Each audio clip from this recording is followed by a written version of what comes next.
Abigail Harper did not cry at her husband's funeral. She had already used every tear she owned the night he died, cold, buried under 60 feet of collapsed Montana rock, gone before anyone reached him. She cried later. Alone. In a kitchen that no longer had enough food in it to matter. 2 years after that, standing on a stagecoach platform in a town that had never seen her before, she heard the first voice clearly above the rest. Lord Almighty, that's the cook he sent for. She lifted her chin and kept walking. If this story already has your heart, please subscribe to this channel and follow along to the very end. And drop a comment telling me what city you're watching from, because I want to see exactly how far this story travels. Now let's go back to where it all began. The advertisement had been 4 lines long. Seeking experienced cook. Mercer Ranch, Copper Creek, Montana Territory. Room and board provided. Fair wages. No family required. That last line was the one that convinced Abigail. No family required meant no questions asked. No one measuring her against a dead woman's memory. No one watching her with that particular combination of pity and calculation that people wore when they looked at a widow who had run out of options. She had answered 17 advertisements in the 14 months since the mine collapsed. 17 letters written in her careful, steady hand. 3 responses, all of which found reasons to withdraw once they discovered she was not the slight, capable-seeming woman her name implied. One man had written back a single sentence. We require someone more suited to the physical demands of ranch life. She had read that letter 3 times before she understood what it meant. The 4th response came from a man named Cole Mercer, who wrote in short, practical sentences with no pleasantries at the beginning or end. Ms. Harper, cook position still available. Stagecoach stops Copper Creek every Tuesday. C. Mercer. That was all. No mention of her photograph, which she had included, because she had learned that surprises upon arrival caused more damage than honesty in advance. No comment on her size, her age, her widowhood, or the cooking references she had attached from 3 families she had worked for in Butte. Just a destination and a day. She packed her trunk that same evening. The stagecoach from Butte to Copper Creek took 11 hours. Abigail spent most of them with her hands folded in her lap and her eyes on the passing landscape. Not because the view moved her, but because it was safer than looking at the other passengers. A young couple across from her had run out of polite things to ignore after the first hour. A traveling salesman with a leather case beside him had made one attempt at conversation, glanced at her in a way she recognized immediately, and devoted himself to his window for the remainder of the journey. Abigail was 34 years old. She had been large her entire adult life. The kind of large that people treated as a personality trait, an explanation, a punchline. She had learned to carry herself in a way that moved through their stares without engaging them back straight, chin level, pace deliberate. Not defiance exactly. Something quieter than defiance. A decision she had made so long ago it no longer required conscious effort. The stagecoach slowed into Copper Creek at 2:30 in the afternoon. The main street was alive with midday movement. Women with baskets, men on horseback, a dog asleep in the gap between 2 buildings. It was the kind of small western town that looked exactly like every other small western town, and Abigail had passed through enough of them to know that the similarities ran deeper than the architecture. She was the last passenger to step down. The driver set her trunk on the platform without ceremony, and the stagecoach rolled on. She stood on that platform with one hand on her trunk and her worn copper cooking pot hanging from its strap over her left shoulder. And she took stock of Copper Creek, the way she had learned to take stock of every new place, quickly, quietly looking for the things that mattered and filing away the things that didn't. What she did not expect was that Copper Creek was already taking stock of her. It started with a few people stopping, then a few more. Not because anything dramatic had happened, but because she was new, she was large and small towns ran on the currency of other people's business. She heard the first comment from somewhere to her left, from a man she didn't look at directly. That's the cook Mercer sent for good God. Laughter, small, quickly swallowed. From a woman near the general store, bless her heart, she must have eaten his whole food budget already. More laughter, less contained this time. A ranch hand leaning against the post office straightened up and said loud enough to carry, "Cole's finally found himself a cook who won't let anyone go hungry, on account of there won't be anything left." Abigail set her hand more firmly on her trunk. She did not look at any of them. She had learned a long time ago that looking gave people the satisfaction of a reaction, and she had no intention of providing that today or any other day. She was scanning the street for whoever was supposed to meet her when she heard a different sound. Boots. Deliberate and unhurried on the wooden platform behind her. She turned. The man was tall, not remarkably so, but tall enough that she noticed it, with dark brown hair pushed back under a battered hat and the kind of face that had spent most of its years outdoors. He wore a light shirt with the sleeves rolled to the elbow, a dark vest worn smooth at the edges, dark trousers and boots that had seen a great deal of miles.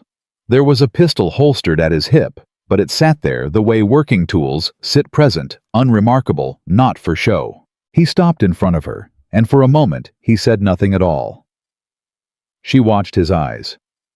She had learned to watch people's eyes in the first 2 seconds, because that was where the truth arrived, before anyone could arrange their expression around it.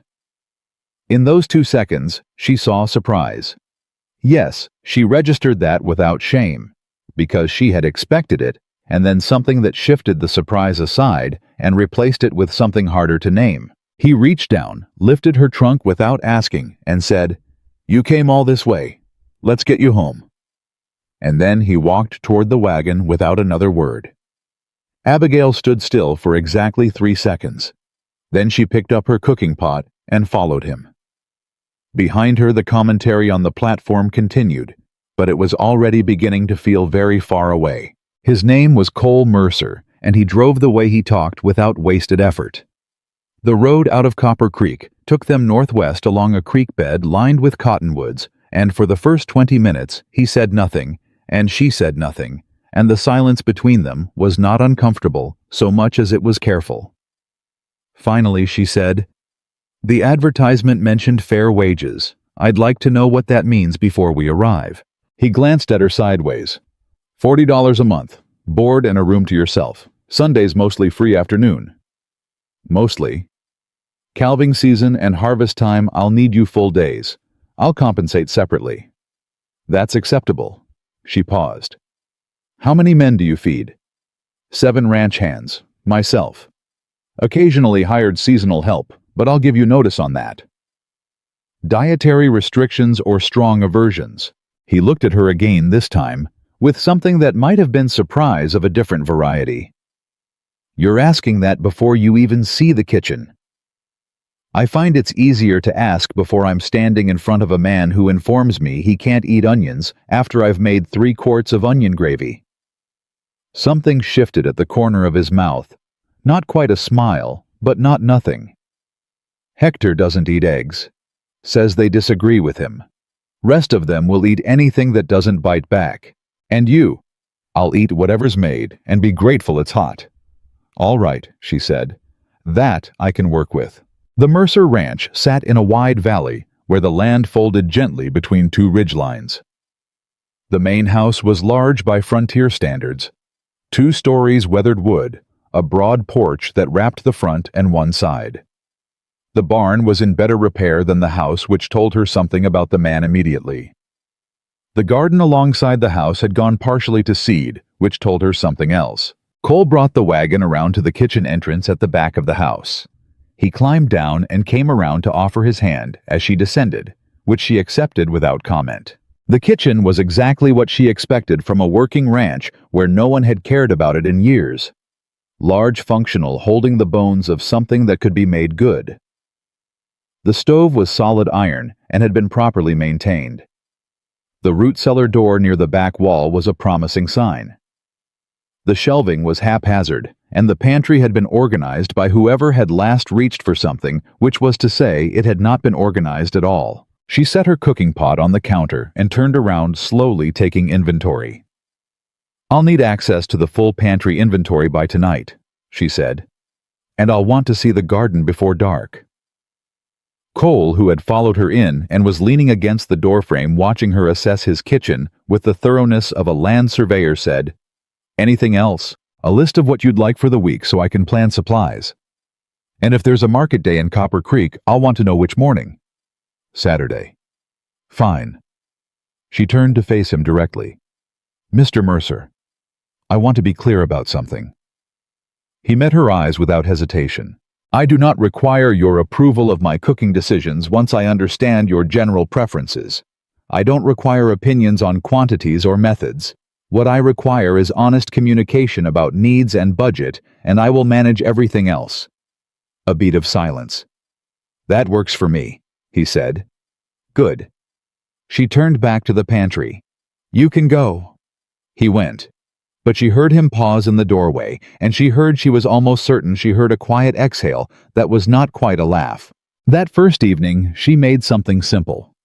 She had learned long ago that new situations required restraint, not because she doubted herself, but because people were suspicious of things that arrived too complete. A pot of beef stew from the stores she found in the root cellar. Fresh cornbread because there was cornmeal and the stove was good and hot. A side of pickled cabbage she found in a crock near the cellar stairs. The men who came to the table for supper that evening arrived in twos and threes, and they all looked at her in the doorway of the kitchen, with variations on the same expression she had already catalogued and filed away. She recognized the type from 17 previous situations, ranch hands who had spent years operating in a world that rewarded a particular kind of humor, and who had not yet learned that the woman serving their food had the power to ruin or improve every meal for the foreseeable future. The one she identified as Hector Young, wiry, with a quick-moving face, looked at the stew and then looked at her and said, "You make all that yourself, or did you have help?" "Sit down and eat your supper," Abigail said. She said it the way she said most things, not unkindly, not loudly, but with a finality that suggested the conversation had concluded before it had fully begun. Hector blinked. He sat down. The stew disappeared in 14 minutes, every last drop. 3 of the men went back for second helpings without asking which she chose to take as permission. The cornbread was gone before the stew was half finished. Cole sat at the head of the table and ate steadily, and said nothing until he was done. When he set his spoon down, looked toward the kitchen doorway where she was already beginning to clean up, and said, "Miss Harper?" She looked up. "Thank you." It was 2 words. She had been thanked in more elaborate ways for worse meals. But something about the directness of it, no performance, no attempt to impress, made it land differently than she expected. "You're welcome, Mr. Mercer," she said, and went back to the dishes. She lay awake that first night in the small room off the kitchen, which was more than adequate, and had a window that looked east so the morning light would come in cleanly, and she listened to the ranch settle into its nighttime sounds. The horses in the barn, wind against the eaves, somewhere far off a coyote making its complaint to the sky. She thought about Robert. She still did every night, but the shape of the grief had changed over 2 years. It was no longer the sharp, blinding thing it had been, but something she carried differently, like a stone in a pocket that you stop noticing until you put your hand in and feel it there. She thought about the platform in Copper Creek, the laughter, the commentary, the way people's eyes had moved over her like she was a problem someone else had created for them to deal with, and she thought about Cole Mercer, who had picked up her trunk and said 4 words, and in doing so had been kinder to her in 20 seconds than most people managed in months. She was not a romantic. She had no illusions about what she was here for or what this arrangement was. She was the cook. He needed a cook. That was a complete transaction. But she had also survived 34 years in a world that had given her every reason to close herself down and become only the function she served, and she had refused to do it. She refused still. She was Abigail Harper, and she was a remarkable cook, and she was intelligent, and she worked harder than anyone who had ever underestimated her was prepared for, and this ranch was going to know all of that whether it was ready to or not. She closed her eyes. The coyote went quiet. The wind did not. She was asleep before she finished the thought. The second morning she rose at 4:30. By the time the first gray light touched the kitchen window, she had assessed the full pantry inventory, identified what was adequate, what was insufficient, what was mismanaged, and what was missing entirely. She had reorganized the shelves by category and frequency of use. She had inspected the root cellar with a lamp and cataloged every preserved item down there by approximate date and condition. She had checked the garden, which was, as she had feared from the previous evening's glimpse, in a state of productive neglect, meaning things were growing but haphazardly and without the attention that would make them yield at their potential. And she had started bread. The smell of it reached the rest of the house before anyone was fully awake. She heard footsteps on the stairs, tentative at first, then more purposeful, and Cole appeared in the kitchen doorway in his work clothes, with his hat not yet on, looking at the counter where 4 loaves were rising, and at the pot of porridge on the stove, and at the pan of eggs she was just beginning, and at her standing in the middle of all of it like she had been there for years. He said nothing for the moment. Then, "You started early." "The bread needs time," she said. "The men will eat better all day if breakfast is substantial. It affects their output, which affects yours." He considered this. "You're saying good food is a business investment. I'm saying hungry men make poor decisions and tired mistakes. Yes." Cole pulled out the chair at the head of the table and sat down. "I'll remember that." "See that you do," she said, and turned the eggs. He was quiet while she cooked, which she appreciated. He was the kind of man who could sit in a room and not feel the need to fill it, which was rarer than it should have been, and which she had learned to value enormously. When she set the plate in front of him, he looked at it with the same expression he seemed to apply to most things, direct evaluating without performance. "You're not eating," he said. "I'll eat when the men have been fed." "That's not necessary." "I prefer it." "Why?" She looked at him. "Because I know what I'm doing, Mr. Mercer. And I don't need an audience while I'm doing it." Another one of those almost movements at the corner of his mouth. He picked up his fork. She went back to the stove. By the end of that first week, the rhythm of the ranch had changed in ways that none of the men could fully articulate, but all of them felt. Meals arrived on time and were worth eating. The kitchen was clean and organized, and for reasons nobody could identify, the entire back half of the house smelled better. Supplies were tracked. Waste had decreased. The garden had been cleared and weeded and replanted in rows that made sense. 3 of the ranch hands had also, within the span of 4 days, been quietly corrected by Abigail Harper for behavior at the table that they had not previously been aware constituted behavior worth correcting, and all 3 had been corrected in such a manner that they were not entirely certain whether they had been chastised or simply spoken to by someone who expected better of them, and the confusion had caused all 3 to behave considerably more carefully around her going forward. On Friday evening, the one called Russ, who was the largest of the hands and had made the original comment at the stagecoach platform in Copper Creek, set down his plate in the dish basin himself instead of leaving it on the table, and said to Abigail without making eye contact, "Supper was real good tonight, ma'am." Abigail dried her hands on her apron. "Thank you, Russ," she said. He nodded and walked out quickly. She allowed herself, once his footsteps had receded down the hall, a very small and private smile. Then she finished the dishes. At the end of the first week, Cole sat at the kitchen table while she was making the supply list for Saturday market and watched her work in silence for several minutes before he said, "Where did you learn to run a kitchen like this?" "My mother," she said without looking up from the ledger. "Then practice, then paying attention. You did the books at your last position." "No, but I watched how things were handled, and I thought about how they should be handled instead. It's not complicated if you're willing to do the arithmetic." He was quiet for a moment. "The pantry inventory you wrote up," he said. "The calculations on the per-head cost by meal." "What about them?" "I've been running this ranch for 9 years, Cole Mercer said, "and I have never once seen those numbers laid out that clearly." Abigail looked up from the ledger. He was watching her with an expression she had not seen on him before, not the evaluating look, not the quiet endurance look, but something more open than either of those. She held his gaze for a moment. "Then someone should have shown you sooner," she said simply. And she looked back down at the ledger. But long after she had finished the list, and the kitchen had gone dark for the night, she sat alone at that table, and pressed her hands flat against the wood, and felt the particular, but as a person who knew things that mattered. It had been a very long time since anyone had looked at her that way. She did not let herself make anything of it.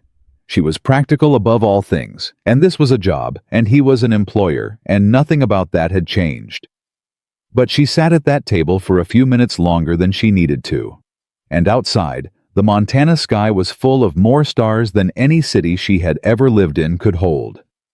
The Sunday after her first week at Mercer Ranch, Abigail Harper did something she had not done in 2 years. She baked a pie without a reason.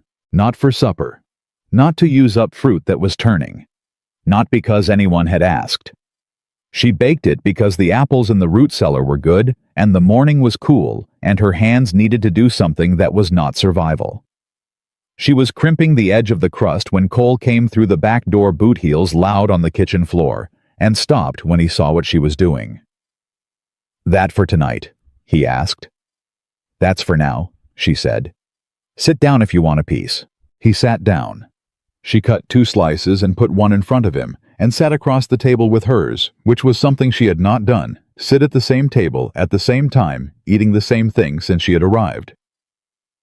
Cole looked at his plate, then at her, and said nothing, which was the right response, and ate his pie. After a while he said, "This is the best thing I've eaten in 4 years." What happened 4 years ago? A pause. Something moved behind his eyes that she did not press on. "My wife died," he said. Abigail set her fork down. "I'm sorry." "She was a good cook," he said. "Better than good." He looked at his plate. "You're better."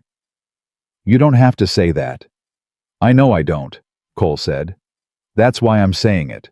She picked her fork back up. Outside, one of the horses made a complaint about something and went quiet. The kitchen held the smell of cinnamon and butter and warm pastry, and neither of them said anything else for a while, and the silence was the kind that doesn't need filling. That was the morning things changed, though neither of them would have been able to identify it as a moment at the time. It was not dramatic. It was just 2 people eating pie on a Sunday morning in a kitchen that smelled like something worth coming home to, and something in both of them recognizing that without saying so. The weeks that followed moved fast. Ranch work had a rhythm that didn't pause for sentiment, and Abigail threw herself into it with the same thoroughness she brought to everything. The men had stopped making comments not out of affection, not yet, but out of a practical respect that comes when someone proves beyond argument that they know what they're doing.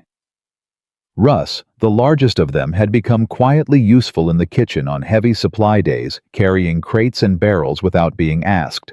Because Abigail had once, without fanfare, noticed him favoring a bad knee after a long day, and set a cloth-wrapped piece of cornbread on the fence post nearest his bunk before she went inside. He never mentioned it. She never brought it up, but he carried her crates after that. Hector, the youngest, had taken to appearing in the kitchen doorway at odd hours to talk. He was 19 and had no mother and no sisters, and approximately no filter between his brain and his mouth, which Abigail found exhausting and occasionally charming.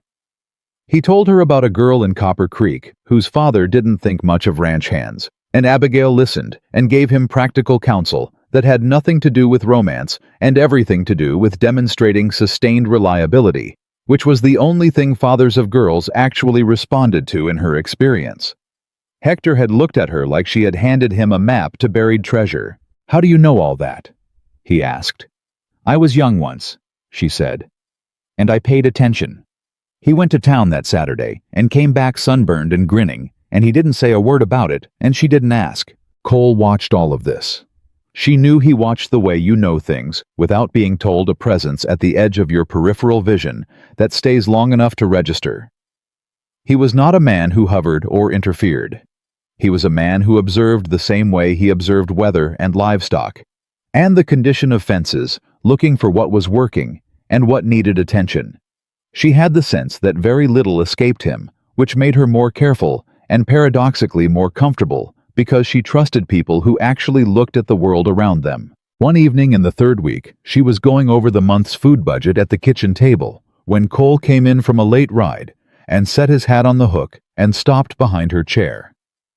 "You're short," he said. She looked up. I know. The price of salt pork went up at Patterson's. I'm working out where to compensate. He pulled out the chair across from her and sat down and looked at the ledger. She turned it so he could see it properly. For 20 minutes, they sat over the numbers together, she explaining the calculations, he asking questions that were sharper than she expected, both of them working toward the same problem from different angles. He knew the land costs and the livestock values in a way she didn't, and she knew the kitchen costs and seasonal pricing in a way he didn't, and between the two of them, the budget balanced in a way it hadn't when either of them was working alone. At the end of it, Cole leaned back in his chair and looked at her with that direct, evaluating gaze she had grown accustomed to. You could run more than a kitchen, he said. I'm aware, she said, and closed the ledger. He almost smiled. She was almost certain of it this time. The trouble started on a Wednesday. She was in the garden when she heard the wagon coming up the road, and something about the pace of it, too fast, too deliberate, made her straighten and turn before she could account for why. The wagon belonged to a man named Gerald Pratt, who ran the dry goods store in Copper Creek, and who Abigail had dealt with twice on supply runs. He was a man who smiled with only the front of his face, and whose eyes were always calculating something you weren't part of. He pulled up and climbed down and looked around the yard with that proprietary manner of men who consider themselves important in small places. Cole Mercer about, he said without looking at her. He's in the north pasture, she said. I can take a message. Pratt looked at her. Then the full dismissive assessment top to bottom and said, That's all right, I'll wait. She went back inside. She did not like Gerald Pratt, and she had learned to pay attention to that instinct. Cole came back within the hour and spoke to Pratt near the barn. Abigail was not attempting to overhear. She was hanging laundry 20 yards away, but voices carry in open country, and what she caught of it made her hands go still on the line. Mercer, you'd be smart to consider the offer before Kane loses patience. And Cole's voice, flat and final. The answer is no. It was no last month, and it'll be no next month. Pratt's voice again. Water rights aren't as settled as you think, she heard Cole say, with a quiet that was more cutting than volume. You can tell Victor Kane to come say that to me himself instead of sending his errand boy. A long silence. The wagon left fast. That evening at supper, the table was subdued in the way of men who know something is wrong, but haven't been told what.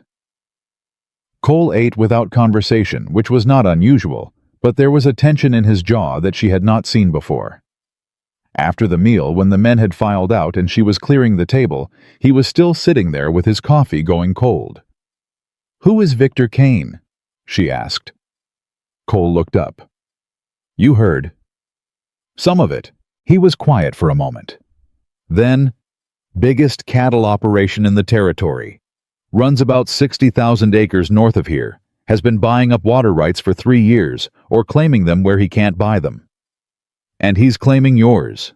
The creek that runs the south pasture. Says his grandfather settled an agreement with the county in 1871 that puts the water rights upstream of my property line. Cole picked up his coffee, looked at it, set it back down. My lawyer says the claim is thin. Kane's lawyer says it isn't. The county assessor is, let's say he's not what you'd call independent. Abigail sat down across from him. What happens if he wins the claim? The creek goes dry for my south pasture by August. I lose 40 head of cattle minimum, probably more. He looked at the table. And Kane builds a fence through the lower quarter of my grazing land, which means I lose the grazing, which means I have to sell off the herd, which means... He stopped. Which means the ranch fails, she said. Yeah, she was quiet for a moment, thinking about the ledger. About the numbers she had been running for 3 weeks. About the margin that was narrower than it should have been, and the cattle prices that were already unstable. Have you looked at your father's records? She asked. He frowned. What do you mean? You said the Kane claim dates to 1871. Your father owned this ranch before you. Yes. Then somewhere in whatever records he kept there should be documentation of how the water rights were understood at the time of original settlement. Deeds, correspondence, county filings. She looked at him directly. "Did you keep those records?" Cole Mercer stared at her.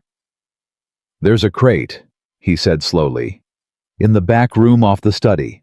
I haven't opened it since he died." "When did he die?" 11 years ago. Abigail stood up. "Show me." He stood up too, and the way he looked at her in that moment, not with the evaluating gaze, not with the quiet appreciation of good food or useful numbers, but with something more unsettled and more alive, told her that he had not once considered those records since the water dispute began. "It might be nothing," he said. "It might not be," she said. "Show me the crate." The crate was in bad condition, wood warped by years, and damp the contents inside, loose and disordered in the way of things that have been packed in a hurry and never returned to. Cole carried it to the kitchen table, and she began going through it by lamplight methodically and without complaint while he stood beside her and watched. The first hour produced nothing of use. Old letters, bills of sale for cattle long since gone, receipts for equipment, a photograph she did not look at closely because it was not her business. The second hour produced 3 county documents she set aside for closer reading. Cole had pulled up a chair by then and was reading the documents she passed to him, his brow furrowed in the lamplight. "This one," she said. 1873. Look at the language on water access." He read it, looked up. "That's 2 years after Kane's claimed agreement." "And it's signed by the county land commissioner," she said, "which supersedes a private agreement under territorial law.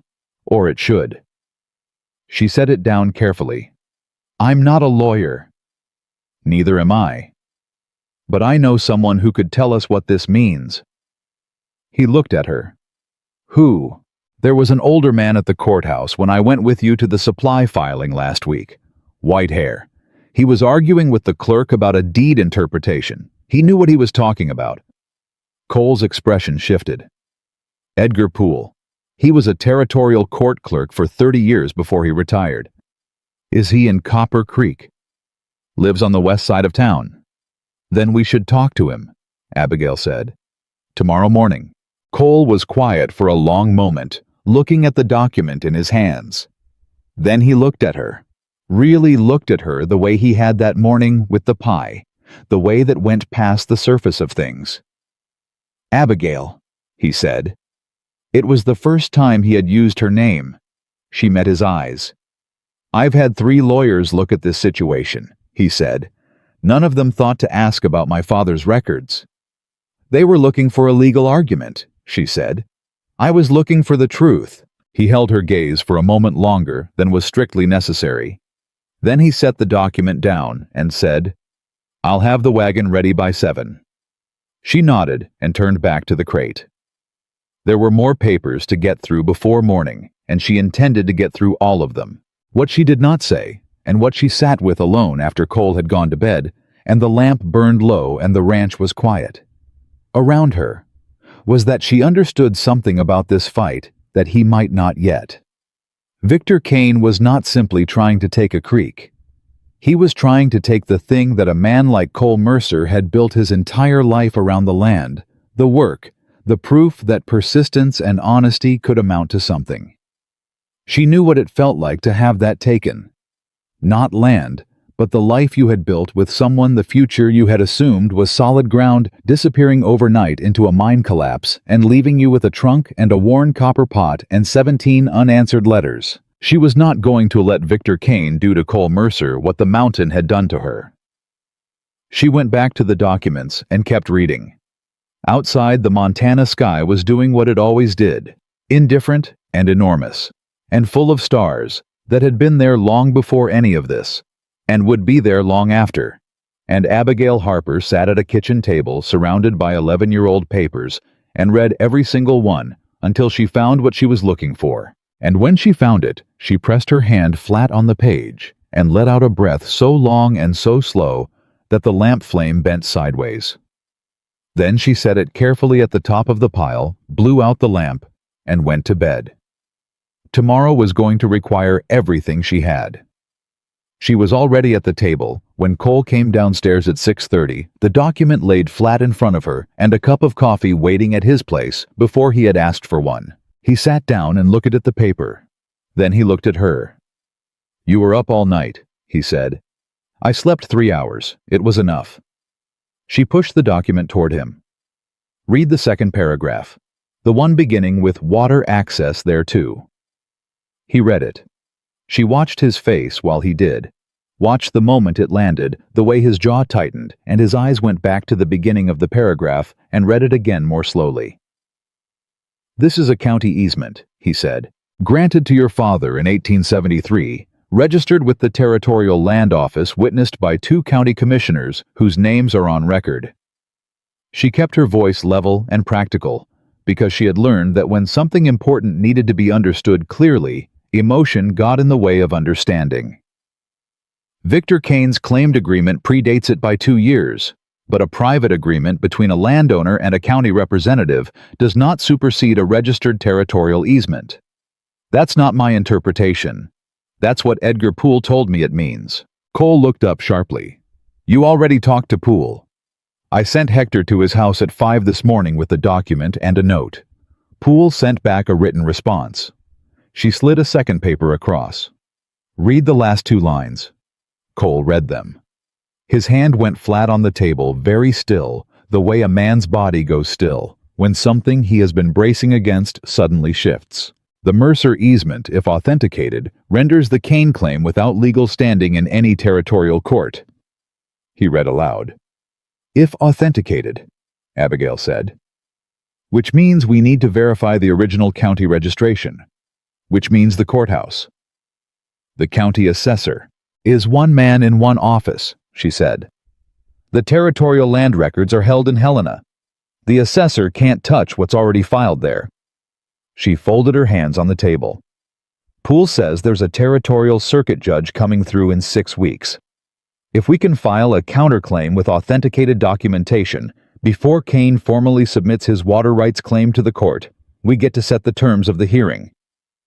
Cole stared at her. She waited. 6 weeks, he said finally. "It's enough time," she said. "If we move now." He stood up from the table, picked up his hat from the hook, put it on, and stood at the kitchen door with his back to her for a moment. She did not fill the silence. She had learned his silences by now, which ones needed waiting out, and which ones were invitations. This one he ended himself. "All right," he said without turning around. "What do we need to do first?" What they needed to do first was get to Copper Creek without Gerald Pratt knowing why they were going, because Pratt reported to Kane the way a weather vane reports to the wind, and any movement toward the courthouse would trigger a response before they were ready to handle one. Cole understood small-town intelligence networks intuitively and said as much on the wagon ride in. Abigail had understood them from the first day she stepped off the stagecoach and watched a dozen people rearrange their morning around the arrival of a stranger. "Pratt will see the wagon," Cole said. "Then we don't go to the courthouse first," she said. "We go to Poole's house. We get him to verify the document in writing with his signature and his former title on it. Then we go to the courthouse with something they can't dismiss as a disputed interpretation. And if the assessor has already been told to block anything we bring in, then we note the obstruction, we document it, and we send a letter to Helena the same afternoon." She looked at him sideways. "Have you been letting people stop you with their opinions, Mr. Mercer, or with actual legal authority?" Cole was quiet for 3 full seconds. "Opinions," he said. "That's what I thought," she said, and faced forward. Edgar Poole lived in a narrow house at the west end of Copper Creek's Main Street, behind a garden that was considerably better maintained than most of the town's other exterior features.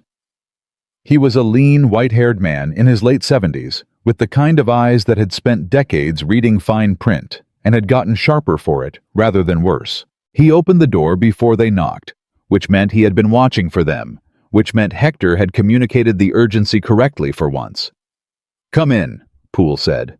"Both of you." He had the document on his desk alongside 3 others he had pulled from his own records, copies of territorial filings he had retained from his years as court clerk, which was technically irregular and which was also.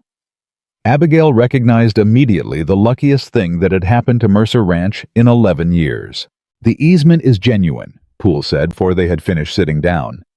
"I remember this filing. I was the assistant clerk when it came through. Commissioner Walsh signed it.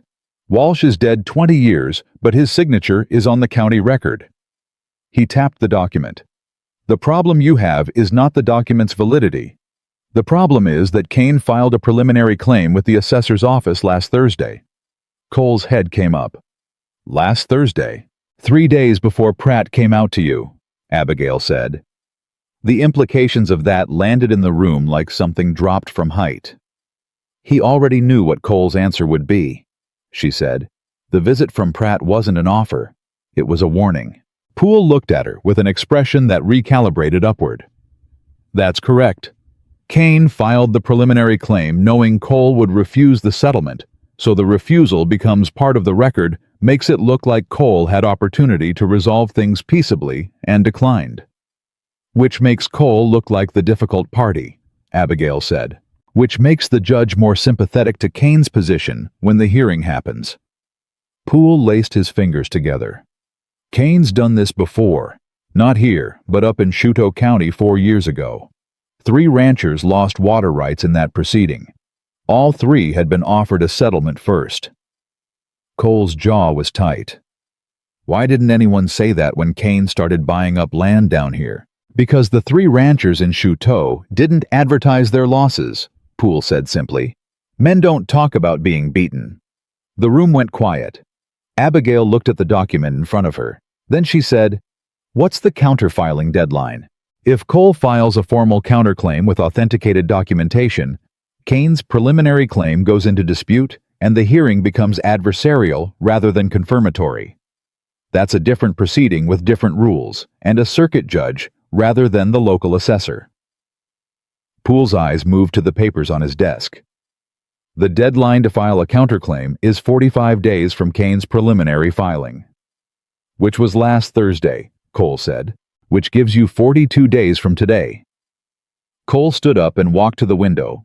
He stood there with his back to the room and his hands on either side of the frame, and Abigail watched him and said nothing, and let him have the moment because she could see from the set of his shoulders what he was carrying. It was not just the ranch. She had understood that from the beginning. It was 9 years of work. It was his father's land. It was the only life he had built since the one that had ended with his wife, and the quiet grinding loneliness that he had walled himself inside like a man who had decided that if he couldn't protect the things he loved, he would stop letting himself love things. She knew that particular decision. She had made it herself once. 42 days, he said to the window. "It's enough," she said. "If we start today." He turned around. He looked at her the way he had looked at the pie on that Sunday morning and the ledger and the document last night, but different from all of those, something older and more stripped down, without any of the performance that people put between themselves and the things they actually feel. "Why are you doing this?" he said. The question surprised her. Not the words she had expected some version of them eventually, but the directness. He asked it the way he asked everything without decoration, like he actually wanted to know. She was quiet for a moment. "Because it's right," she said, "and because nobody is going to take what you've built on account of a crooked assessor and a rich man's patience." She paused. "And because you picked up my trunk." Something moved across his face that she did not try to name. Poole cleared his throat gently. "I can assist with the counterclaim preparation," he said. "I still have friends in the Helena land office. It would be advisable to have someone with my former title attached to the filing." "We'd be grateful," Cole said without looking away from Abigail. "Then we should begin immediately," Poole said. "Time, as you both now understand, is the actual issue here." They worked in Poole's front room for 4 hours. Abigail took notes, organized documents by date, identified gaps in the evidentiary chain, and twice caught errors in Poole's draft language that he acknowledged with the unguarded respect of a man who has encountered competence he did not anticipate. Cole provided the factual history of the ranch from memory dates, transactions, disputes, agreements with a precision that surprised Poole, and did not surprise Abigail at all, because she had known from the supply ledger conversation that his mind held numbers and sequences, the way a good structure holds weight quietly and without fuss. By midday, they had the foundation of the counterclaim. By early afternoon, Gerald Pratt had apparently noticed the wagon outside Poole's house because a boy of about 12 appeared at the door with a folded note addressed to Cole Mercer. Cole read it. His expression did not change. "Kane wants a meeting," he said. "Tomorrow morning, at his property." Poole looked up. "That's irregular." "That's a man who's worried," Abigail said. Cole handed her the note. She read it. It was carefully worded cordial language, an invitation, a mention of mutual benefit. The language of a man who had done this before and knew how to make a trap look like an opportunity. "You're not going," she said. Cole raised an eyebrow. "If you go to Kane's property, you're on his ground on his terms, and anything said between you can be characterized however he chooses afterward. There are no witnesses he doesn't control." She set the note on Poole's desk. "Send a written response. You're willing to meet at the courthouse in the presence of Edgar Poole as a neutral party on a date of your choosing after the counterclaim has been filed." Poole looked at her for a long moment. Then he said to Cole, "You should listen to her." "I generally do," Cole said. The note they sent back was 4 sentences. Poole wrote it, but the terms were Abigail's, and they all knew it. The boy took it and disappeared back up the street. 2 hours later, while they were still working, they heard a rider go past Poole's window at speed, heading north toward Kane's property. Abigail counted the hoofbeats fading and said nothing, but she felt the shift in the room. Kane had received the response. Kane had sent a rider. That meant something was moving that hadn't been moving before. "He's going to try to file an amendment to his preliminary claim," Poole said, "to close the window." "Can he do that?" Cole asked. "He can try, but the assessor's office closes at 4 and it is currently—" Poole checked his pocket watch. 3:47. All 3 of them looked at each other. Cole stood up. "How much of the counterclaim is ready to file?" he asked. "Enough," Poole said, already reaching for his coat. "The full filing can follow, but enough to establish the dispute." "Then let's go," Abigail said. They got to the courthouse at 3:54. The assessor, a damp-looking man named Creel, who had the harried expression of someone already anticipating a difficult conversation, looked at the 3 of them coming through his door and went visibly pale. Cole set the documents on the counter. "Counterclaim filing," he said. "Mercer Ranch versus the preliminary water rights claim registered by Victor Kane on—" He looked at Abigail. "June the 14th, she said. "June the 14th, Cole repeated. Creel looked at the documents. He looked at Poole. He looked at Cole. He did not look at Abigail, which was a mistake because she was the one watching his hands to see if he would reach for the documents or reach for a reason not to take them. He reached for the documents. "I'll need to," he started. "You'll need to stamp them received and give us a copy," Poole said in the tone of a man who spent 30 years watching clerks make decisions they shouldn't. "Today's date, right now." Creel stamped them. The clock on the wall behind him read 3:58. Outside on the courthouse steps, Cole exhaled so slowly and so completely that it sounded like something releasing that had been held too long. Poole tucked his copy of the filing into his coat, with the careful satisfaction of a man who had just played the last piece of a complicated game correctly. Abigail stood on the top step and looked out at Copper Creek's main street, at the ordinary movement of an ordinary afternoon in a small Montana town, and felt the particular quiet triumph of a thing done correctly under pressure. Cole came to stand beside her. 3:58, he said. "Yes," she said. He was quiet for a moment. Then, "Abigail." She turned. He was looking at her the way he had in Poole's front room, stripped down and direct, and without performance. But there was something else in it now, something that had not been there before, and she recognized it the way you recognize weather before it arrives, a change in pressure in the quality of the air. "I don't know how to say what I want to say," he said. "Then don't say it yet," she said, There's still 42 days of work ahead of us. He looked at her for one more moment. Then he nodded.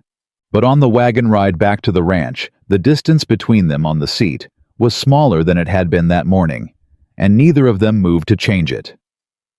What neither of them knew what Poole discovered 2 days later, and sent a message about that arrived with the Tuesday Post, was that Kane had sent his rider not to the assessor's office, but somewhere else entirely. The message was short, and Poole's handwriting was very controlled, which was how she knew he was alarmed. Kane has retained a Helena attorney, a very expensive one, and he appears to know about the 1873 document. E.P. Abigail read the note twice. Then she folded it, put it in her apron pocket, and went to find Cole. He was in the barn. He read the note standing up without sitting down, without changing his expression, and handed it back to her. "Someone talked," he said.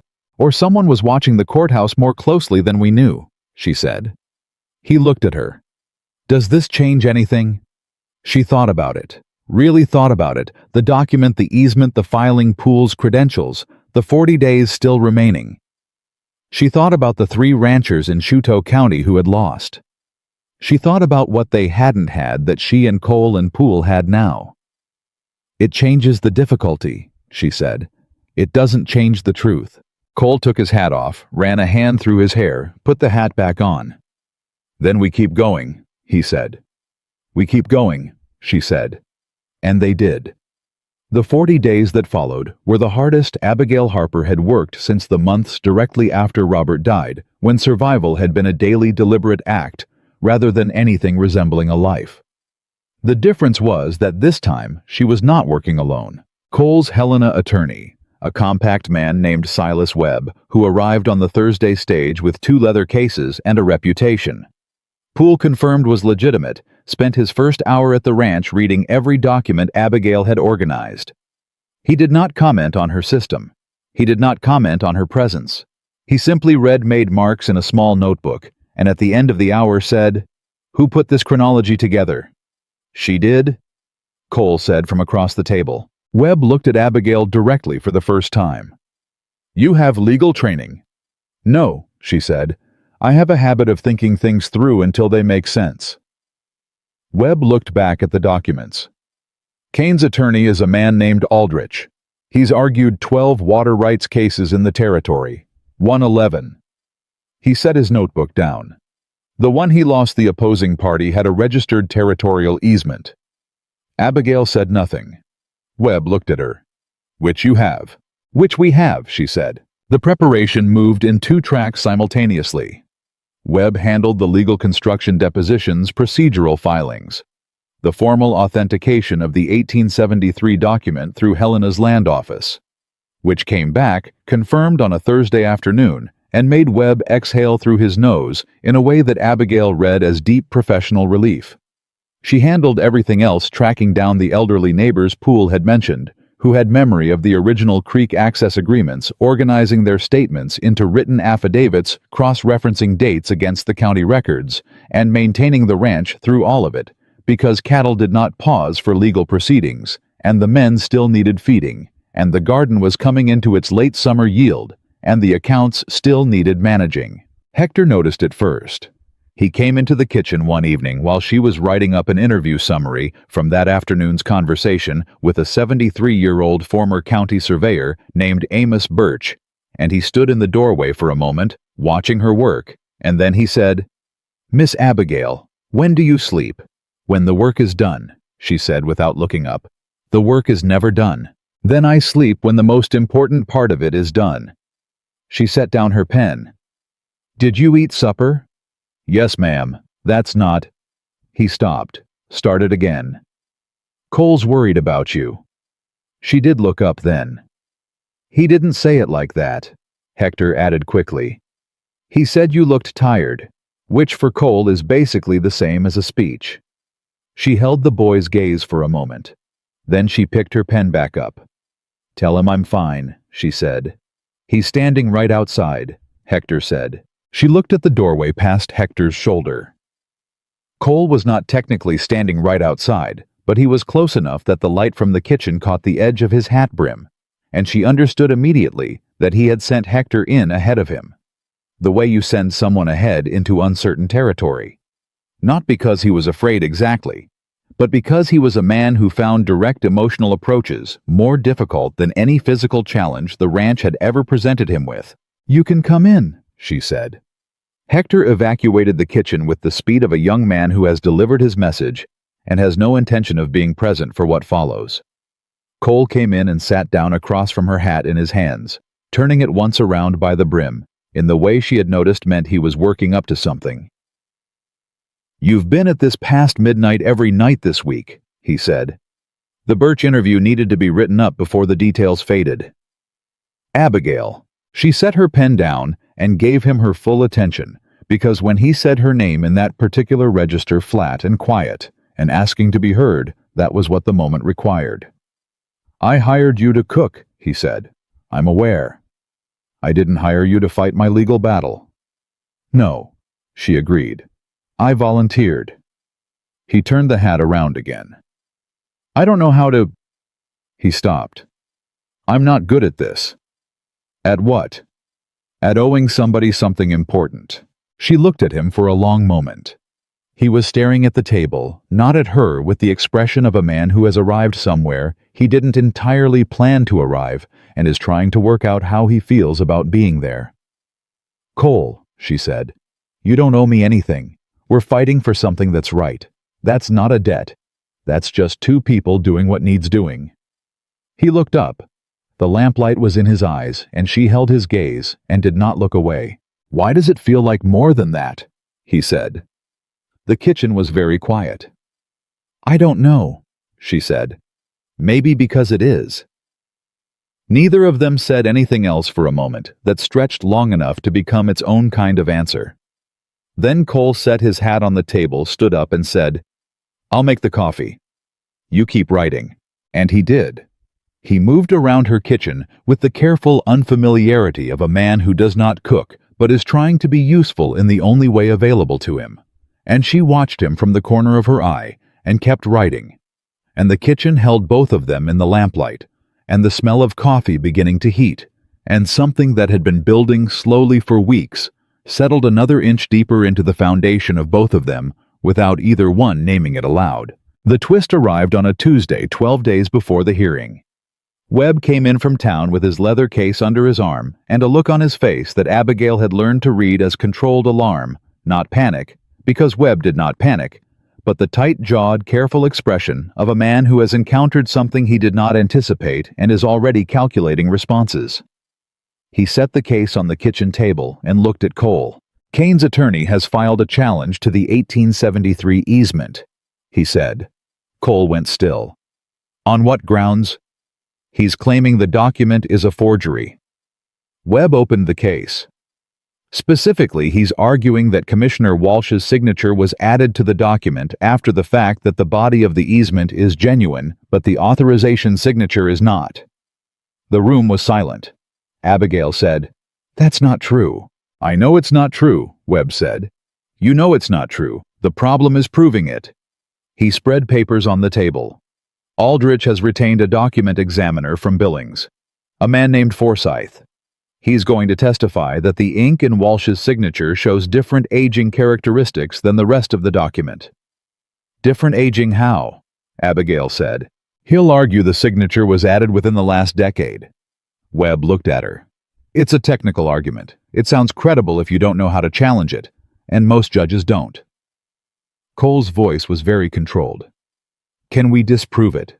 We need our own document examiner. Someone whose credentials match or exceed Forsyth's." Webb paused. "There's a man in Helena, Professor Gerald Ames. He's testified in 8 territorial cases, all document authenticity disputes. If anyone can counter Forsyth, it's Ames." "Get him," Cole said immediately. "He's expensive." "Get him." "Cole," Abigail said. "It doesn't matter," Cole said. "Get him." Webb looked between them. "There's a second problem." "Of course there is," Cole said flatly. "Aldrich is also challenging Edgar Poole's credibility as a corroborating witness.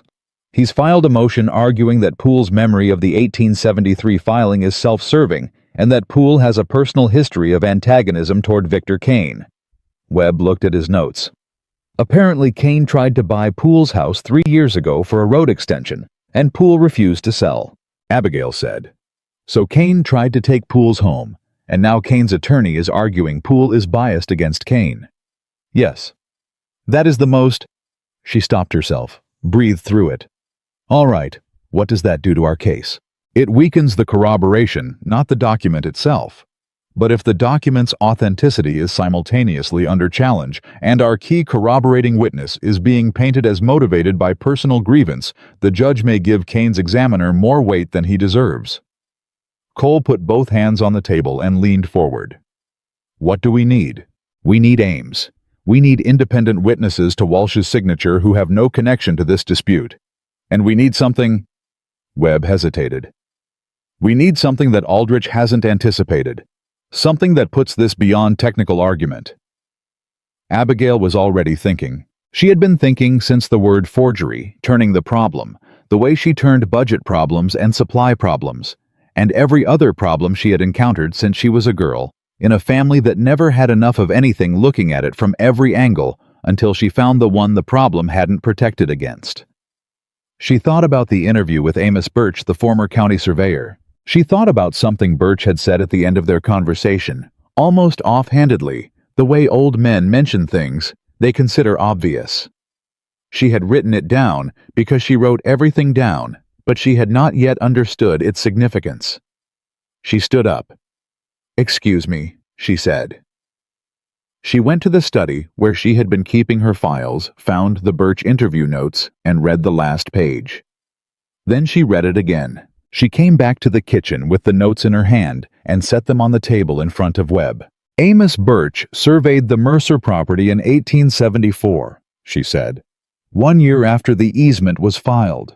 He told me during the interview that as part of the survey, he cross-referenced existing county filings to establish the property boundaries. She pointed to the third paragraph on the page. He specifically referenced the water easement as an existing registered document. He described it. He described Walsh's signature on it. He called Walsh by name and said Walsh had a signature like a man trying to write his name during an earthquake. She looked at Webb. That is a description of a specific visual characteristic of a specific signature given by a man who saw the original document in 1874, 40 years before this dispute began. Webb read the notes. He read them again. He looked up at Abigail. Birch is still alive, she said. Birch is still alive. Webb repeated, as if confirming something to himself. He's 73, and his memory is sharp, and he has no relationship to this dispute to Cole, to Poole, or to Kane. She met Webb's eyes. He is the most independent witness you are going to find. Webb sat back in his chair and looked at the ceiling for a moment. Then he said quietly, Miss Harper? Yes. If you ever want to study law, I will personally write you a letter of introduction to every attorney in Montana. Cole said nothing, but she felt him looking at her, and the quality of that attention was something she had stopped trying to categorize because it didn't fit any category she had a word for. They brought Amos Birch to town 3 days later at his own suggestion, and with more energy than a man 40 years younger might have managed. He sat in Webb's borrowed office and gave a 2-hour deposition with the precision of someone who had spent a professional life measuring things correctly and had strong feelings about people who didn't. When asked about Commissioner Walsh's signature, he said without hesitation, "Looked like a man having a fit with a pen. I've never seen another signature like it in my life, and I saw it on that easement document in the spring of 1874 as plain as I'm seeing your face right now." Webb wrote it all down. Then Amos Birch said something he hadn't said in the initial interview. He said it the way people say the things they've been sitting on waiting for the moment when it's clearly relevant and someone is finally asking the right questions. "You know," he said, "I kept a survey log. Every property I surveyed, every document I cross-referenced. I've got the log from 1874 in a box at my house. Been there since I retired." The room went completely still. "The log would have an entry," Webb said carefully, "for the Mercer survey."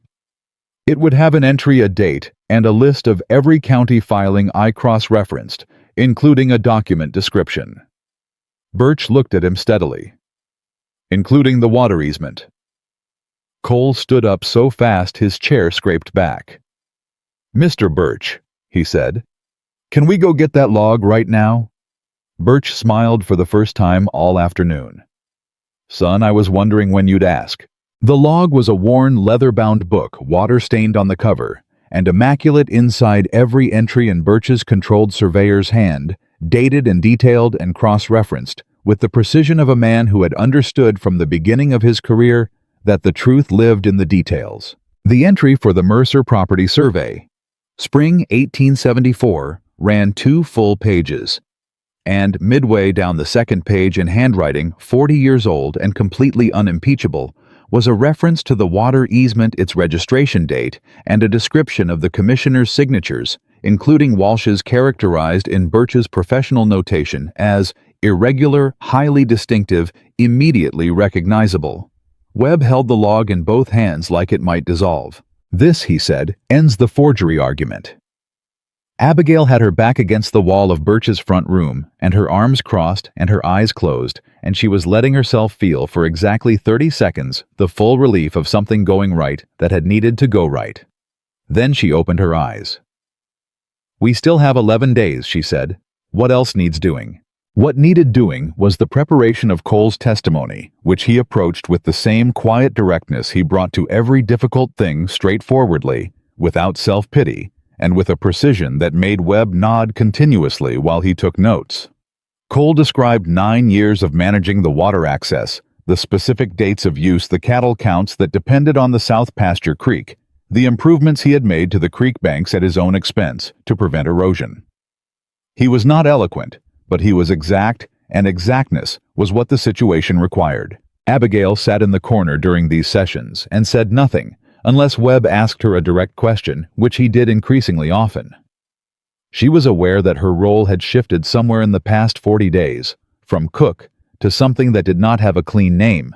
Not lawyer, not investigator, not partner exactly, though that word came closest. She had stopped trying to define it and started simply doing what the situation required, which was what she had always done in every situation she had ever been in. The night before the hearing, the ranch was quieter than usual. The men had been told enough to understand what tomorrow meant, and they moved through supper and the evening hours with the careful energy of people trying not to make things heavier than they already were. Hector washed his own dishes without being asked. Russ brought in extra firewood that nobody had requested. Cole sat at the kitchen table after everyone else had gone to bed, and Abigail sat across from him, and neither of them talked about the hearing. He said, "Whatever happens tomorrow." She waited. "I want you to know that you changed this ranch," he said. "Not the legal case. The ranch. What it feels like to come home to it." He looked at his hands. "I'd forgotten what that felt like." She looked at him for a long time. "So had I," she said quietly. He reached across the table and put his hand over hers. Not dramatically. Not as a declaration. Just there. His hand over hers in the lamplight in the kitchen that smelled like the apple cake she had baked that afternoon, because she had needed something to do with her hands that was not paperwork. She turned her hand over and held his. They sat like that for a while in the quiet house while the Montana night did what it always did around them, enormous and indifferent, and from inside that kitchen, completely beside the point. Tomorrow was the hearing. Tonight, this was enough. The morning of the hearing, Abigail was dressed and at the stove before 4 o'clock. She made biscuits. Not because anyone would eat them before the wagon left, but because her hands needed the work and her mind needed the rhythm flour fat, cold water, the heel of her palm pressing down and folding, pressing and folding, the same motion she had done 10,000 times in kitchens that belonged to other people's lives before this one. Cole came downstairs at 5 and found her standing at the counter with flour on her apron, and her eyes focused on something that was not the biscuits. He said nothing. He poured 2 cups of coffee and set one beside her without interrupting her hands. She picked it up after a moment and said, "Thank you." How long have you been up? A while. He leaned against the counter next to her and drank his coffee and looked at the wall and the kitchen. Held them both in the early morning dark. The way it had held them for the past, close enough that the silence between them was not empty, but full of everything they had not said, and everything they had woven together into something that felt to both of them more like home than anything either had known in years. I keep thinking about what Aldrich is going to do with the signature argument, Cole said. Webb has Birch's log, she said. Aldrich has a hired examiner and a theory. That's not the same thing. It's enough to create doubt. Creating doubt is not the same as winning. She set her coffee down and looked at him. Cole, we have the truth. We have the documents. We have 40 days of work that Aldrich has not seen and cannot fully account for. She paused.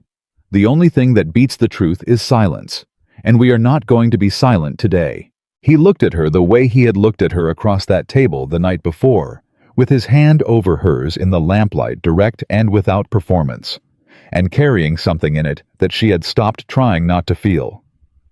No, he said. We are not. They were on the road by 6:30. Poole rode with them in the wagon, straight-backed and dressed in the clothes of a man who understood that presentation is itself a form of argument. Webb had gone ahead the previous afternoon to prepare the courtroom materials.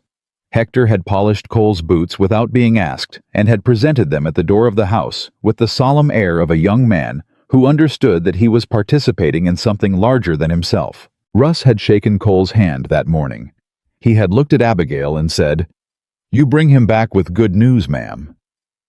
It was the most he had ever said to her directly, and it landed with the simple weight of a man who has revised his opinion of someone and wanted them to know it. The courthouse in Copper Creek was full by the time they arrived. Abigail had not anticipated that. She had expected the legal parties, the witnesses, the judge's party. She had not expected what she found, the room filled with ranchers and townspeople, men and women who had driven in from across the county, some of whom she recognized from market day, and some of whom she had never seen. They lined the benches and stood along the walls, quiet and watchful, with the particular attentiveness of people who understand that what happens in the next few hours is going to matter to all of them. A woman near the back caught Abigail's eye as she came in, middle-aged, weathered, with the hands of someone who worked land, and gave her a single nod. Abigail did not know her, but she nodded back. Victor Kane was already seated at the opposing table when they came in. He was a large man, well-dressed, with the settled authority of someone who has won enough times to expect winning. He did not look up when Cole entered, but the attorney beside him, Aldrich, sharp-faced and watchful, did look up, and his eyes moved to Abigail with an evaluating sharpness that she recognized and returned without flinching. She sat beside Cole at their table. Webb was on his other side. Poole sat directly behind them, in the first row of the gallery, alongside Amos Birch, who had dressed in his best suit and whose sharp old eyes were moving around the room with the interest of a man who had spent 30 years in courtrooms and was not intimidated by them. The circuit judge was a man named Harlan Price, who had the kind of face that gave nothing away, and the kind of stillness that comes from years of listening to people argue things they each believed completely. He called the hearing to order without ceremony, and explained the proceeding in language that was brief and precise, and left no room for performance. Aldrich opened first. He was good. Abigail had expected him to be good, but experiencing it directly was different from knowing it in the abstract. He was measured and confident, and he laid the Kane claim out with a clarity that made it sound not just reasonable, but obvious, inevitable, as if the only question was, why this hadn't been settled already, and the answer to that question was Cole Mercer's obstinacy. He referenced the preliminary filing, the 1871 agreement, the decades of Kane family stewardship of the upstream water source. He spoke about the territory's need for clear water rights management and orderly land use. He said the word progress twice in ways that suggested it was synonymous with Victor Kane. Then he said, "Furthermore, Your Honor, the document the opposing party has submitted as a registered territorial easement has been examined by qualified document expert Mr. Forsyth, whose findings raise serious questions about the authenticity of the authorizing signature." Forsyth was called. He testified in the careful technical language of a professional witness, describing ink aging and signature pressure and paper composition. He used words that sounded authoritative and were designed to sound authoritative, which is not the same as being true, but in the hands of a skilled attorney, the difference was easy to obscure. When Forsyth finished, Abigail felt Cole's hand tighten once on the table beside her. She put 2 fingers on his wrist briefly, and he stilled. Webb stood up. "Your Honor, the defense would like to call Mr. Amos Birch." Birch walked to the front of the room, the way he did everything without hurry, without apology, with the unhurried certainty of a man who has measured a great deal of ground in his life and knows the difference between solid footing and soft. He sat down, stated his name and his former profession, and his 40 years of surveying experience in the Montana Territory, and looked at Judge Price with calm, direct eyes. Webb took him through the 1874 survey, through the cross-referencing of county documents, through the specific entry in the survey log. He produced the log itself, and it was entered into evidence, and Birch read from it in his measured voice while the room was completely silent. Then Webb asked, "Mr. Birch, in the entry for the Mercer Property Survey, spring of 1874, you reference a water easement. Did you view that document personally?" "I did," Birch said. "And the authorizing signature of Commissioner Walsh, did you observe it?" "I did." "Can you describe it?" Birch looked at Aldrich. Then he looked at Forsyth. Then he looked at Judge Price. "Commissioner Walsh had a signature that looked like a man trying to write during an earthquake," he said. "Highly irregular, completely distinctive. I have never in 40 years of reviewing county documents seen another signature like it." He paused. "And the signature on the easement document submitted by Mr. Mercer is the same signature. I am as certain of that as I am of my own name." Aldrich rose immediately. "Objection, Your Honor. The witness is not a qualified document examiner. He's a qualified eyewitness who personally viewed the original document 40 years ago," Webb said without raising his voice, "which is direct testimony about historical fact, not technical opinion." Judge Price looked at both of them. "Overruled. Continue." Webb produced the survey log entry. He produced a certified copy of the Helena Land Office confirmation of the easement's registration. He produced the transcript of Poole's deposition, including Poole's contemporaneous account of the 1873 filing. He laid them out in the sequence Abigail had organized them, chronologically cross-referenced each document, speaking to the next, in a chain that moved from 1873 to the present day, without a single gap that Aldrich could put his hand in.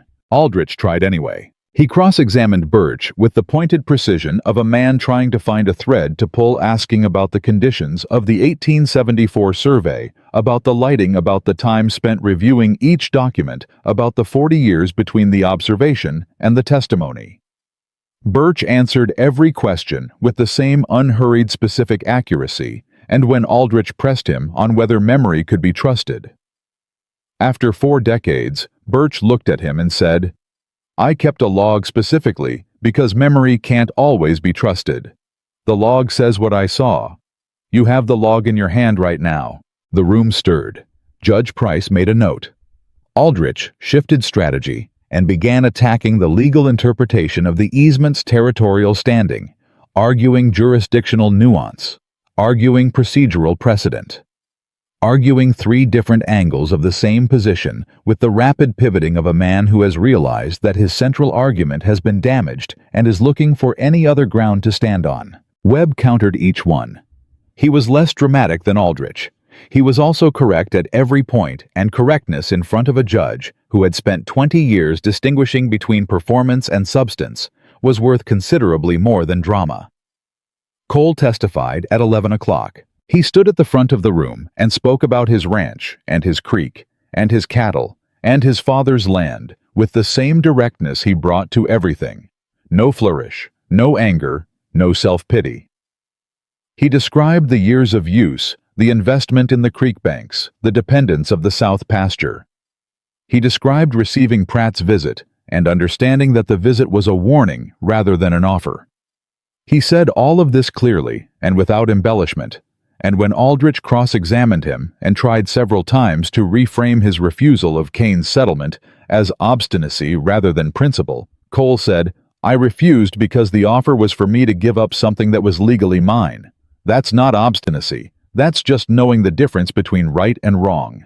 The room stirred again. Kane, for the first time, shifted in his chair.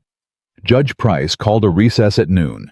He returned at 1:15 and was on the bench for 22 minutes before he laid down his pen and looked at the room. He ruled. The 1873 easement was authenticated and legally binding. The Kane preliminary claim was found to have no standing under territorial law. The Birch survey log was accepted as contemporaneous corroborating evidence of the document's existence and authenticity at the time of the 1874 survey. The assessor's handling of the preliminary filing was referred for a separate inquiry, which made Creel, who was sitting in the back row, go a color that Abigail had not previously seen on a human face. Victor Kane's water rights claim was dismissed in its entirety. The room did not erupt. It did what rooms full of working people do when something important has gone correctly.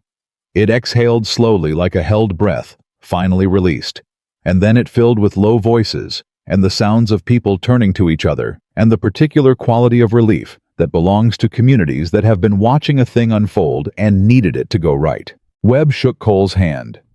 Poole sat in the first row with his hands folded and his eyes closed for exactly 5 seconds, which Abigail understood as the closest thing to celebration his composure permitted. Birch leaned over from his seat and said to no one in particular, "Should have been settled 40 years ago," which was both true and entirely beside the point. Cole turned to Abigail. She was already looking at him. Outside the courthouse, people came to offer their hands and their words, and Cole accepted both with the brief, genuine grace of a man who is moved but does not perform being moved. He shook hands and nodded and said thank you in the specific, quiet way that meant it. The woman from the back of the room who had caught Abigail's eye on the way in came to them on the steps and said to Cole, "Your father would be proud," and said to Abigail, "So would yours," without knowing anything about Abigail's father, and walked away before either of them could respond. Abigail stood on the courthouse steps and let the afternoon come at her. The noise, the relief, the brightness of a September day in Montana that was doing everything it could. Cole came to stand beside her. The crowd was thinning around them, people heading back to their wagons and their lives. The ordinary world reasserting itself the way it always did after the extraordinary finished making its point. "It's done," he said. "It's done," she agreed. He was quiet for a moment. Then, "I want to say something." She waited. "I'm not good at this," he said. "You know that." "I know, but I need you to hear it anyway." He turned to face her on the steps in front of the last few people still in earshot, without any sign that the audience changed anything for him. "When you stepped off that stagecoach, I saw a woman who'd come a long way on her own and deserved to be treated accordingly. That was it. That was all I thought." He stopped, started again. "I did not think that 4 months later I would not be able to imagine this ranch without you. I did not think I would spend my nights working alongside someone who is the smartest, the most capable, the most—" He stopped a second time. "I'm running out of the right words." "You're doing fine," she said quietly. "I don't want you to be my cook, Abigail." He said it plainly, the way he said everything that mattered. "I want you to be the person I come home to, the person this place belongs to, if you'll have it." She looked at him for a long moment. She thought about Robert and the mining accident and 17 unanswered letters and the platform in Copper Creek and the sound of laughter she had heard from this man, rare and real, and worth more for its rarity. She thought about flour on her hands and a survey log in an old man's box and a lamp burning low over documents that told the truth when someone was finally willing to look for it. She thought about a kitchen that smelled like something worth coming home to, and the way his hand had felt over hers, and the specific quality of being seen by someone who actually looked. She said, "Yes." He took her hand on the courthouse steps in front of the whole remaining world, and she let him, and she did not look away, and neither did he. They were married on the first Saturday of November, on the porch of Mercer Ranch, in the kind of thin gold autumn light that Montana produces at the end of the season, as if making one last argument for its own beauty. The ranch hands stood in their best clothes. Poole sat in a chair they had carried out from the kitchen. Amos Birch came with his daughter and his survey log, which he had brought for no discernible reason, except that it belonged to this story now, and he knew it. Hector cried and denied it. Russ did not cry and did not deny the 3 times he wiped his eye with the back of his hand. The vows were simple because both of them were people who said what they meant and did not require ceremony to mean it. Cole took her hands and said he would work alongside her for the rest of his life and be grateful every day for the woman who had come a long way on her own and changed everything she touched. Abigail said she would be the person he came home to, and she said it with the full weight of someone who understood what it meant to have no home to go back to, and what it meant to build one from honest work and honest feeling. And she said it without tears, but only barely. That winter, Mercer Ranch carried its full cattle count through the cold months for the first time in 6 years. The accounts were stronger than they had been since Cole's father ran the place. The garden had been put down properly for the spring. The kitchen smelled like something every man on the property looked forward to coming back to at the end of a day. And Abigail Harper. Abigail Mercer now ran it the way she ran everything, with competence and with care, and with the absolute unshakable knowledge that her worth had never been in question. Not really, not in any way that mattered. The people who had laughed on the platform in Copper Creek had moved on to other things to talk about. Small towns always do, but Mercer Ranch remembered. And the woman who had arrived with a single trunk and a worn copper pot had given it something that no deed or easement or court ruling could ever fully measure. She had given it a life worth living.